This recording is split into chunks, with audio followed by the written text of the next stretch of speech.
शांति। आज के वरदान, बाप दादा के वरदान अपने बच्चों के प्रति। डेट 9 दिसंबर 2022। वरदान है मनसा वाचा कर्मणा और संबंध संपर्क में पवित्रता की धारणा द्वारा परम पूज्य आत्मा भव। मनसा वाचा कर्मणा और संबंध संपर्क में पवित्रता की धारणा द्वारा परम पूज्य आत्मा भव। आत्मा को पवित्रता, शुद्धता, स्वच्छता, क्लीनिंगनेस अच्छा लगता है। जिस घर में आप रहते हो वो घर क्लीन रहेगा तो आपको अच्छा लगेगा। जो कपड़े पहनते हैं वो क्लीन रहेगा, अच्छा रहेगा। जिस बर्तन में भोजन खाते हो वो बर्तन क्लीन रहेगा, अच्छा रहेगा। जिस बेड में सोते हो वो बेडशीट क्लीन रहेगा, अच्छा रहेगा। आपके साथ में जो भी आत्माएं रहते हैं, आपके साथी, आपके रिश्तेदार, अपने ही बच्चे, जो भी है वो क्लीन रहेंगे तो अच्छा रहेगा। सपोज वो क्लीन नहीं है तो क्या करेंगे आप? और कोई साधन द्वारा उसको क्लीन करके यूज करेंगे ना। एक आपने प्लेट लिया, वो गंदा है, पानी द्वारा, सोप द्वारा क्लीन करके उसके बाद उसमें भोजन खाते हैं। ये तो स्थूल चीजों के लिए हो गया, तन धन जन के लिए हो गया। घर से बाहर निकलते हैं, शाम तक काम करके आते हैं, शरीर में पसीना है, सुस्ती है, घर में आते ही उसको ट्रीटमेंट देते हैं ताकि आत्मा को सुस्ती न हो शरीर के कारण। लेकिन जो सूक्ष्म कर्मेंद्रिय है ना, मन बुद्धि संस्कार, संकल्प, डिसाइडिंग मैटर, ये पवित्र कैसे रहे?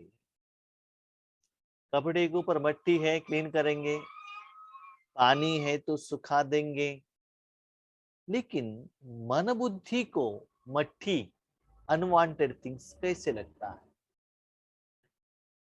अब आत्मा शरीर को देखते हो, विकार के साथ कनेक्ट होते हो, किसी के साथ नेगेटिव सोचते हो, किसी के प्रति द्वेष ईर्ष्या भाव है, किसी को नीचे गिराने के लिए संकल्प है, ये कुछ भी आपके मन में आ गया, संकल्प रूप में, सोच के रूप में आ गया, भले उन्होंने आपको गाली दिया है, गुस्सा किया है, कुछ भी किया हुआ हो, लेकिन आपके मन में आ गया, समझ लो आपकी सूक्ष्म इंद्रियों में मट्टी लग गया।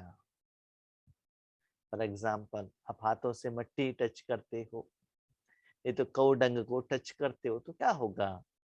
क्या होगा? वो आपके हाथ को लगेगा ना तो अच्छा लगेगा क्या? बदबू आएगा ना। उसी हाथ से आप काम करेंगे तो क्या होगा? अच्छा कपड़े भी गंदा हो जाएगा, अच्छा चीज भी गंदा हो जाएगा।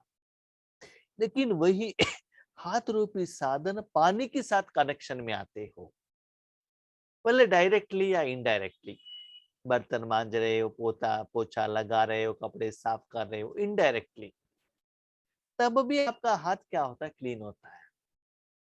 ऐसे कभी कभी आप डायरेक्टली राजयोग नहीं कर रहे हो लेकिन सेवा में बिजी हो, सेवा केंद्र पर ब्रह्मा भोजन बना रहे हो, तो इनडायरेक्टली बाबा के साथ कनेक्शन में रहने के कारण वो सेवा होने के बाद आपका मन लाइटनेस का फीलिंग आता है।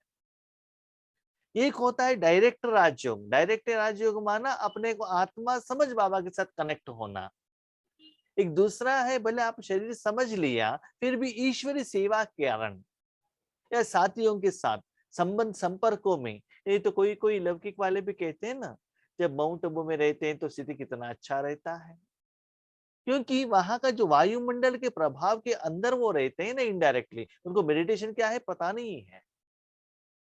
तो ऐसे ही बाबा कहते हैं बच्चे, जितना आप अपने मन बुद्धि और संस्कार को जितना विकार में रखेंगे, तो उतना साफ करने के लिए भी आपको ज्यादा टाइम लगता है। इससे भी आप लोगों को बहुत अच्छा अनुभव है। आप लोग क्या कहते हैं, भाई जी 1 हफ्ता हो गया, माँ के घर में गए थे ना, शादी था, 1 हफ्ते तक हमको ना मेडिटेशन, ना योग, ना सेंटर, ना मुरली, सारा बैटरी चार्ज हो गया, डिस्चार्ज हो गया है, कुछ अनुभव ही नहीं हो रहा है। वो ठीक होने में 2 दिन लगता है। क्यों? ये 2 दिन में वो जो 7 दिन का जो गंदगी है ना जो लगा है, वो क्लीन करने में 2 दिन लग जाता है। तो आज बाबा ने ये रीजन बताया कि आप बार बार योग करते हुए भी खुशी, इंप्रूवमेंट्स, अनुभव क्यों नहीं होता है? शरीर को तो बिठा रहे हो, कमेंट्री कह रहे हो, लेकिन उसके साथ साथ बाकी समय में अपने मन बुद्धि संस्कार और संबंध संपर्क में अपने मन रूपी साधन को गंदी चीजों में रखने के कारण तो क्या हो गया, मैली हो गया है। लेकिन आपको क्या बनना है, परम पूज्य। याद रखो, परम वर्ड किसको यूज करते हैं, परम आत्मा। परमात्मा कहाँ है? स्थूल दुनिया में है ना, वो भी अपने बच्चों को देखता है ना, शरीर को भी देखता है, उनके सराउंडिंग में भी विकार है, वायुमंडल में भी विकार है, और जिसके तन को वो आधार लेता है वो तन में भी विकार है, और जिस मन को यूज करता है उसमें भी विकार है। लेकिन वो विकार उसको टच नहीं होता है, उसके तरफ अटेंशन नहीं रखता है। इसलिए बाबा ने एक एग्जाम्पल कहा, एक टेम्पल है, टेम्पल में बहुत सारे लोग आते जाते रहते हैं, बाहर गंदगी भी रहता है, लेकिन उसमें जो मंदिर के अंदर जो भगवान को रखने का जो जगह रहता है ना, वो तो इतना पवित्र रहता है, वहां सिर्फ ब्राह्मण को ही एंट्री है, जो नहा कर ही जाना चाहिए, और किसी को वहां एंट्री नहीं है। जो पवित्र रहता है, तन से भी पवित्र, भोजन से भी पवित्र, कपड़े से भी पवित्र, नहा कर अंदर आता है। साथ में जब वो भगवान के रूम में अंदर गया, उनका काम सिर्फ पूजा करना, मंत्र पढ़ना, विधि विधान को करना। उस समय रियली मोबाइल से भी बात नहीं करना चाहिए, लेकिन आज के जमाने में सब कुछ चल रहा है, ठीक है। तो उनका काम सिर्फ वो भगवान के साथ कनेक्शन में रहना। लेकिन जब वो वहां से बाहर आते हैं तो भक्तों के साथ कनेक्ट हो जाता है। और थोड़े टेम्पल में ऐसे देखा गया है कि मैं आपको एक एग्जाम्पल कहता हूँ।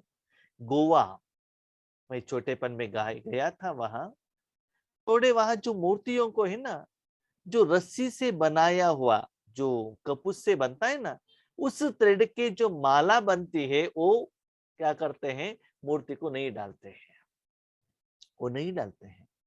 तो माला कैसे बनता है, जो केला का पेड़ है ना, पेड़ का जो बाहर का जो चे है, जो पेड़ का बीच में से, उससे एक रस्सी बनाते हैं, उससे ही फूल का माला बनाकर उसको भगवान को चढ़ाते हैं।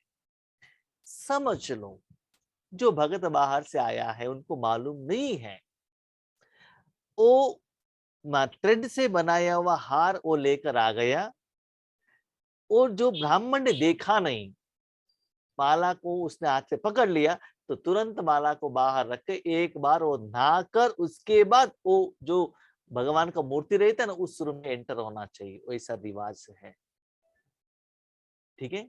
वो एक दत्तात्रेय टेम्पल है वहां साकली करके एक जगह पर, ठीक है। जब वहां पूजा चलता है, वहां कोई लेडीज लोग नहीं रहना चाहिए, जो नॉनवेज खाते हैं उस जगह पर नहीं आना चाहिए। ऐसे सभी रिवाज है। बाबा कहते हैं ये तो तन के लिए हो गया, ये तो कपड़े के लिए हो गया, लेकिन आपको मन द्वारा इतना प्योर रहना है कि थोड़ा सा भी विकार, किसी के प्रति घृणा भावा, ईर्ष्या, द्वेष थोड़ा सा भी आपके मन में टच नहीं होना चाहिए। टच हो गया तो भगवान का जो घर है, परम धाम है, परम धाम का जो गोद है, वहां जाने के लिए आपको कोई राइट्स नहीं है। अब भगवान के आगे जाएंगी तो भी उस हालत में भगवान आपको गोद में नहीं लेगा। एक छोटा सा बच्चा अपने शरीर रूपी साधन के ऊपर गंदा लगाकर आएगा और माँ को कहेगा मुझे गोद में ले लो, माँ लेगी? जिस माँ ने व्हाइट कपड़ा पहना है, क्लीन है, वो गोद में लेगी? नहीं, क्या करेगी? पहले क्लीन करके आ जाओ। इसलिए याद रखिएगा भाई बहनों, जब आप राजयोग में बैठते हैं, भगवान का शक्तियों का ट्रांसफर एक्सपीरियंस क्यों नहीं होता है? पहले बाबा आपको क्या करता है, वो मैलीपन को क्लीन करता है, इसलिए आपको अनुभूति नहीं होता है। जितना ज्यादा समय जिसके साथ में आपने गुस्सा किया है, नेगेटिव, उन्होंने ऐसे कहा, ऐसे कहा, ऐसे नहीं कहना चाहिए था, ज्यादा आप उसके प्रति, मनुष्य आत्माओं के प्रति, कोई एवर इट में भी, लौकिक वाले अलौकिक वाले कुछ भी हो, उनके प्रति आपने मन लगाया, इसका मतलब आपके मन उतना क्वांटिटी में मैली हो गया। उसको क्लीन करने में टाइम लगता है, इसीलिए आपको शांति का एहसास नहीं होता है। लेकिन वो जब फुल क्लीन हो जाता है, उसके बाद अनुभव होने लगता है, तब तक आपका योग कंप्लीट हो जाता है। इसीलिए पावरफुल योग होना चाहिए। इसलिए बाबा कहते हैं ऐसे पवित्रता का चेकिंग करो, ऐसे धारण करने वाले आत्मा ही परम पूज्य भगवान के समान उनको पूजा चलता है। बहुत सारे मूर्तियां ऐसे रहते हैं टेम्पल के ऊपर, आपने साउथ इंडिया में देखा होगा, जो टेम्पल बनता है ना, टेम्पल के आगे बहुत बड़ा गोपुर बनाते हैं, उसके ऊपर भी बहुत क्या रहता है, मूर्तियों को रखते हैं। उस मूर्ति को क्या होता है ना, सुबह ठंडी, दोपहर को धूप, रात को बारिश, तो उसकी असर उसके ऊपर आ जाता है। क्यों? क्योंकि पुरुषार्थ के समय पर हम ब्राह्मण आत्माओं ने किसी आत्माओं का सोच चिंतन के प्रभाव में सूक्ष्म रूपों में फील किया है, फील की, उन्होंने ऐसे कहा, इन्होंने ऐसे, वो फील किया है, उसका परिणाम स्वरूप आपको बाहर बैठना पड़ेगा। इस दुनिया में बाबा आता है, सब कुछ देता है, लेकिन यहाँ का नेगेटिव में अपने मन को नहीं रखता है, देखता है, उनको समझ में भी आता है, लेकिन उसका फील नहीं करता है। तो ऐसे ही परमात्मा का समान, बाप समान बनना है, तो परम पूज्य बनना है, तो अपने मन को भी क्या नहीं करना है, गंदा नहीं करना है। बहुत सारे लोग इतना क्लीन रहते हैं, थोड़ा भी कुछ हो गया ना, तुरंत जाके क्लीन करके आ जाते हैं। क्लीनिनेस की तरफ वो बहुत अटेंशन रखते हैं। तो ऐसे पूज्य तो है, 33 करोड़ आत्माओं को पूजा चलता है। इन बाबा कहते किसी किसी को 6 महीने में एक बार पूजा चलता है, किसी को एक बार चलता है, किसी किसी को पूजा होने के बाद है ना, उसके बाजू में कुत्ते आकर भी सोते हैं, उसमें भगवान को रूम अलग नहीं रहता है। तो ऐसे वैरायटी का पूजा चलता है, लेकिन परम पूज्य विधिवत यथार्थ होना है तो कितना आप मन से क्लीन रहते हो, पवित्र रहते हो, ऐसे विधिवत परम पूज्य ब्राह्मण द्वारा आपको पूजा होता है। इसलिए अपने मन को वाचा, कर्मणा और संबंध संपर्क में पवित्रता को धारण करो, माना मन को और कहा भी नहीं रखना है। पवित्रता सिर्फ ब्रह्मचर्य नहीं, लेकिन मनसा संकल्प में भी किसी के प्रति नेगेटिव संकल्प नहीं हो, मन में भी किसी के प्रति नेगेटिव संकल्प न हो, बोल में भी कोई ऐसे शब्द न निकले, संबंध संपर्क भी सबसे अच्छा हो, किसी में भी जरा भी अपवित्रता खंडन न हो, तब कहेंगे पूज्य आत्मा। मन, वाचा, कर्मणा, संबंध संपर्क में भी आत्मा गंदगी को सूक्ष्म रूप में टच नहीं करना चाहिए। इसलिए बाबा ने हमको व्हाइट कपड़ा दिया है, जो भोजन जो नेचुरल है, जो टेम्पल में भगवान को प्रसाद चढ़ाया जाता है, कलयुग का देवता तो बहुत अलग है, वो बात अलग है, उनको नॉनवेज भी चढ़ाते हैं, दारू भी चढ़ाते हैं। लेकिन जो टेम्पल में, पुराना टेम्पल में जो भोग चढ़ाते हैं, जो भोग है ना, आपने देखा होगा पुराना टेम्पल में बाहर का भोजन बना के जो नैवेद्य के लिए लेकर आते हैं ना, उसको भोग नहीं चढ़ाते हैं। जो ब्राह्मण वहां रहते हैं, वही वहां जो कुआं रहता है वहां से उनको ही पानी पानी लेकर आना है, वही ब्राह्मण वहां भोजन बनाना चाहिए, वही भोजन वहां प्रसाद रूप में चढ़ाया जाता है। प्रसाद होने के बाद जो ब्राह्मण ने बनाया है, भक्त लोगों को प्रसाद दिया जाता है। प्रसाद बनाने के लिए भी बाहर लोगों को आने को नहीं देते।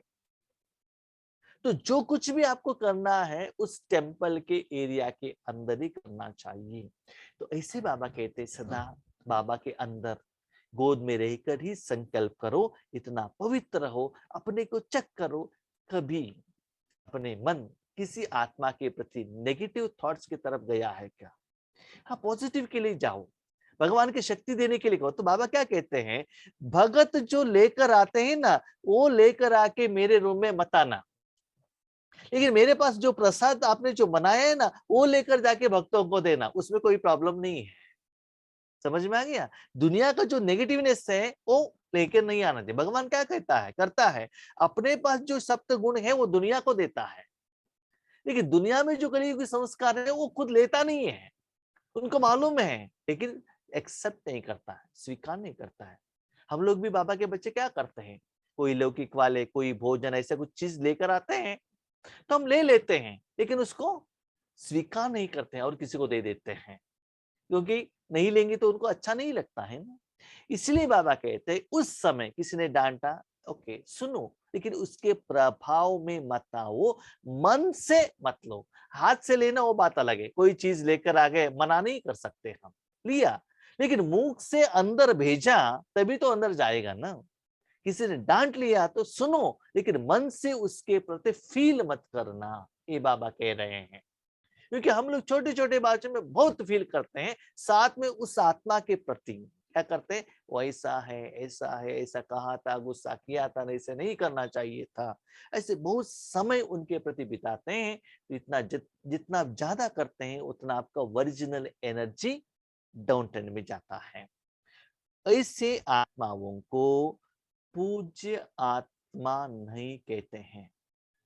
जितना अपवित्र बनता है, पूजा में भी खंडित, मूर्ति भी खंडित हो जाएगा, पूजा भी टाइम पर नहीं होता है, और जो पुजारी है ना वो ठीक से नहा कर भी नहीं आएगा, विधिवत भी नहीं करेगा। क्यों? सूक्ष्म कर्मेंद्रियों द्वारा आपने जैसे वर्तमान समय में बाबा के साथ व्यवहार किया है, उसके आधार पर ही वहां आपको पूजा होगा। याद रखिएगा, पूजे कैसा होता है वो बात अलग है, लेकिन वर्तमान समय में जो निरंतर वो सुख अनुभव करना चाहिए ना, और जो इंप्रूवमेंट्स होना चाहिए ना, वो नहीं होता है। बार बार ऐसे गंदा करो क्लीन करो, गंदा करो क्लीन करो, तो नेक्स्ट लेवल आप जाकर पहुंच नहीं सकते हो। इसलिए बहुत समय के बाद आपको क्या होता है ना, कोई सफलता नहीं मिलता है, इंप्रूवमेंट्स नहीं मिलता है, सूक्ष्म रूप में योग में नेक्स्ट स्टेज में नहीं जाते हो, इसलिए आपको आगे योग करने को मन नहीं लगता है। स्थूल बात तो अलग है, नाम मान शान पैसा गिफ्ट, उस बात अलग है, लेकिन सूक्ष्म रूप में अपना योगिक स्टेज खुद को या फील कर सकते हो ना, वो स्टेज पर आप नहीं जा सकते हो। तो पवित्रता के फाउंडेशन को चेक करो। पवित्रता आप ही चेक कर सकते हो, मन का पवित्रता, और किसी को भी पता नहीं चलता है कि आपका मन स्पेशली राजयोग में किसके साथ में है। जब ब्राह्मण पूजा के रूम में जाता है, उनका मन किसकी तरफ है, मोबाइल की तरफ है, या भक्तों की तरफ है, या भगत कितना डब्बे में पैसा डाल रहा है उसकी तरफ है, या पूजा का तरफ है। अटेंशन रखना पड़ता है। सदा स्मृति में रहे कि मैं परम पवित्र पूज्य आत्मा, परम पवित्र माना आप जितना समय परम आत्मा से रहते हो, साथ में रहते हो, उतना परम पवित्र बनते हो। जितना समय पानी के साथ में रहते हो, पानी का गुण क्या है, क्लीन करना। वो पानी का गुण क्लीन होने के कारण वो पानी कपड़े के साथ रहा, कपड़ा क्लीन किया, चमड़ी के साथ रहा, चमड़ी को क्लीन किया, फ्लोर में लगाया, फ्लोर को क्लीन किया, जिस चीज के साथ वो लग जाता है उस चीज को क्लीन करता है। इसे भगवान का एनर्जी इस दुनिया में जहां तक जाता है वो सभी सतो प्रधान बना देता है। इस शरीर रूपी मंदिर में विराजमान हूं।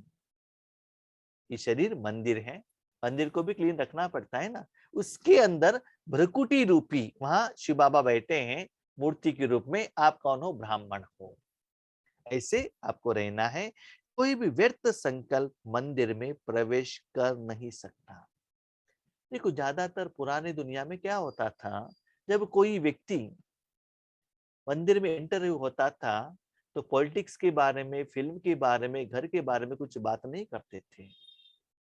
अंदर आने के बाद, बाहर जाने के बाद जो भी है भजन, मंत्र, पूजा, विधि विधान उसमें ही लग जाते थे। उसके बाद जब बाहर चले गए, अब देखो चेक करो, पुराने जमाने में अपनी जिंदगी को चेक करो। जब हम टेम्पल के लिए अंदर जाते हैं, जब तक हमारे पाँव में स्लीपर है, पाँव में स्लीपर है, तब तक बाहर का सारा बातें हम करेंगे। स्लीपर एक बार रख लिया, बाहर का जो नल रहता है पानी का, उसको पाँव को साफ कर दिया, अंदर गए तो घंटी दबाए ओम, उसके बाद भगवान के साथ कनेक्टेड।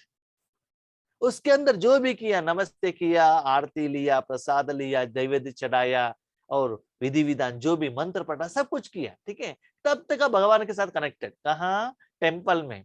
उसके बाद जब आप बाहर आ गए और स्लीपर पहन लिए तो तुरंत दुनिया के साथ कनेक्ट हो गए, है ना। तो स्लीपर क्या है? देह भान और देहाभिमान, है ना। तो बाहर आते ही वो जो भगवान का जो वाइब्रेशंस है ना, फीलिंग है ना, उससे आप डिटैच हो जाते हैं। तो ऐसे ही चेक करो, आज जब आप राजयोग में अपने मन रूपी साधन को परम धाम में लेकर जा रहे हो, तो देह भान, देह अभिमान, कोई व्यक्ति, वस्तु, चीज, साधन अंदर लेकर जा रहे हो। पुराने जमाने में ये भी देखा है, कोई भी आप ऐसे दो हाथों में बैग लेकर आ गए तो भी मंदिर के अंदर आप लेकर नहीं जा सकते, बाहर ही रखकर अंदर आपको जाना है, ठीक है। ऐसे ही अंदर सिर्फ आपको आत्मा चाहिए। देह, धन, जन का कोई भी संस्कार अंदर लेकर गए, उसको बाबा कहते अपवित्रता, उनको परम पूज्य नहीं कहा जाता है। स्लोगन: अपने भविष्य को स्पष्ट देखने व जानने के लिए संपूर्णता की स्थिति में स्थित रहो। हम भविष्य में क्या बन सकते हैं, अभी कैसे हैं, ये चेक करने के लिए संपूर्ण मन, संपूर्ण माना आपका मन सिर्फ बाबा के साथ में ही रहना चाहिए, ठीक है। अभी आपका वास्तविक स्थिति कब पता चलता है? जब आप बाथरूम में जाकर ठीक से शरीर को क्लीन करके बाहर आके आईने के आगे खड़े होंगे ना, तब आपको पता चलता है। क्या पता चलता है? सच्चाई क्या है, सच्चाई क्या नहीं है, कब पता नहीं चलता है। समझ लो, काम करके आ गए, आईने के आगे खड़े रहो, अपना जो शरीर है ना ब्लैक लगाई देता है, लगाई ऐसे दिखाई देता है ना, गंदगी जैसे दिखाई देता है। और स्नान करके बाहर आ जाओ, जब आप फेयर एंड लवली लगाते हो, लिपस्टिक लगाते हो, हेयर डाई लगाते हो, वो टोटल डिफरेंट है। दैट इज नॉट ओरिजिनलिटी, वो भी ओरिजिनलिटी नहीं है। उसके पहले जो गंदगी लगाई है वो भी ओरिजिनलिटी नहीं है, याद रखो। क्या ओरिजिनलिटी है? As it is. एक शरीर, एक कपड़ा है जो व्हाइट, उसका ओरिजिनल कलर है, दैट इज ओरिजिनलिटी। उसके ऊपर आपने मट्टी लगाया, कलर लगाया, डिजाइन लगाया, दैट इज नॉट ओरिजिनलिटी।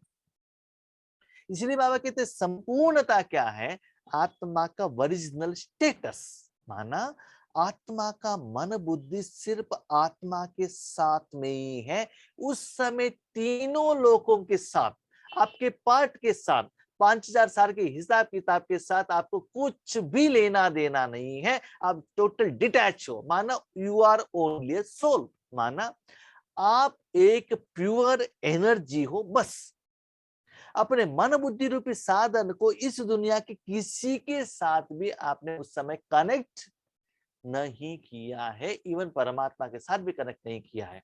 नहीं तो सपोज समझ लो, जब आप योग करके आने के बाद, जैसे बाबा ने कहा ना, शरीर को नहलाने के बाद आईने के आगे खड़े करते हो ना, ऐसे ही योग करने के बाद अपने मन रूपी साधन को परमात्मा के आगे या खुद के आगे चेक करो। आईना माना क्या है? अपने साधन को खुद ही चेक करना। ऐसे योग होने के बाद अपने मन को चेक करो, शांत। That is original status. उस समय आपका मन, याद रखो, भगवान के याद के लिए भी थोड़ा परसेंटेज आत्मा का एनर्जी को आप यूज नहीं कर रहे हो। सिर्फ उस समय आपका प्रेजेंट स्टेटस को आप चेक कर रहे हो। उस समय न पुरुषार्थ, न सेवा, न कर्म, कुछ भी नहीं कर रहे हो। ठीक है? तो ऐसी स्थिति में आप चेक करने से आपको पता चलेगा कहीं मैं कब तक संपूर्ण बना हूं। याद रखो, अपने शरीर रूपी साधन को लोग क्या कहते हैं? आप कितना व्हाइट है, कितना ब्लैक है, कितना गंदा है, कितना सुंदर है, वो मत सुनो। अपने आईने के आगे आप खड़ा होकर आप डिसाइड करो आप कौन हो, आप कैसे हो। ऐसे ही अपने ओरिजिनलिटी को, आत्मक स्थिति को चेक करके मैं कितना साफ हुआ हूं, कितना गंदगी लगा है। और कभी कभी आपका अनुभव ये भी रहता है कि भाई जी, कोई ऐसा स्टेज रहता है ना, वो स्टेज हमको बहुत अच्छा लगता है, लेकिन वो 1-2 सेकंड ही रहता है, 2-3 मिनट ही रहता है, ज्यादा समय में नहीं रह सकते हैं। मानो वो आपका फाइनल स्टेज है, लेकिन लंबा समय तक आप नहीं रह पाते हैं। क्यों? क्योंकि उतना साधना आपने नहीं की है। इसीलिए साधना करते करते करते उस स्टेज पर पहुंच जाओ, जितना समय चाहे, जहां चाहे वहां आप रह सकते हो। लास्ट बात सुनो। अब एक छोटे से बच्चे हो, आपको सुंदर बनाया, आप सुंदर दिख रहे हो। क्यों? माँ ने बनाया, माँ ने नहलाया, आपके कपड़े को माँ ने क्लीन किया, और आपके कपड़े को माँ ने आयरन लगाया, और आपको माँ ने सजाया। माँ के कारण आप सुंदर हो, वो कर्मों का फल का कारण आप नहीं हो। आप कब बन जाते हो? जब आप अंदर जाकर पहले अपने शरीर को आप नहलाओ, उस कपड़े को आप साफ करो, उस कपड़े को आप आयरन लगाओ, उसके बाद आप पहनो। तब देखो, माँ ने जैसे सजाया था मैं वैसा बना हूं, उतना क्लीन बनाओ, तब समझो एक क्वालिटी आप में आ गया है। ठीक है? तो इस संपूर्णता के आधार पर, उस संपूर्णता स्टेज पर आप कितना समय रह सकते हो, उसके आधार पर भविष्य में आपको केवल सब पोस्ट मिलेगा, आपको ही पता चलेगा। क्या 1 सेकंड में ही मेरा मन विकार की तरफ जाएगा, इच्छा की तरफ जाएगा? इसका मतलब संपूर्ण नहीं बने हो। इसलिए अपना चेकिंग खुद करना है। ठीक है? ओम शांति।